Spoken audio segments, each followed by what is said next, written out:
Wedding കാർഡിന് ഒരു Christmas greeting കാർഡാക്കി മാറ്റിയാലോ? അപ്പോൾ ഇതിനുള്ളിലുള്ള പേപ്പർ ഇപ്പോൾ നമുക്ക് ആവശ്യമില്ല, പുറമേയുള്ളത് മാത്രം മതി കേട്ടോ. അപ്പോൾ പ്രിൻറ്റ് ചെയ്യാത്ത ആ ഒരു ഭാഗം ഞാൻ ഇതുപോലെ ഒന്ന് കട്ട് ചെയ്തെടുത്തിട്ടുണ്ട്. അപ്പോൾ ഇത്രയും ലെങ്ത് ഒന്നും നമുക്ക് ആവശ്യമില്ല, അപ്പോൾ ആവശ്യമുള്ള അത്രയും നമുക്കൊന്ന് കട്ട് ചെയ്തെടുക്കാം കേട്ടോ. ഇങ്ങനെ ഒരു ചെറിയ പീസ് എടുത്തിട്ടുണ്ട്.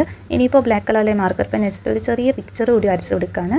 അപ്പോൾ ഭയങ്കര ബുദ്ധിമുട്ടുള്ള പരിപാടിയൊന്നുമല്ല, സിമ്പിളായിട്ട് ഇതുപോലെ ഒന്ന് വരച്ചെടുക്കുന്നുണ്ട്. അപ്പോൾ ഇതുമേലായിട്ട് 4 വേർഡ്സാണ് ഞാൻ എഴുതി കൊടുക്കാനായിട്ട് ഉദ്ദേശിക്കുന്നത്. അപ്പോൾ അതിന് വേണ്ടിയിട്ട് ഈ ഒരു ഷേപ്പിലുള്ള 4 പീസ് വരച്ചെടുക്കാം കേട്ടോ. പിന്നെ ആ ഒരു മാർക്കർ പെൻ വെച്ചിട്ട് തന്നെ നമ്മൾ ഇതുപോലെ ഒന്ന് ഷെയ്ഡ് ചെയ്തെടുക്കുന്നുണ്ട്.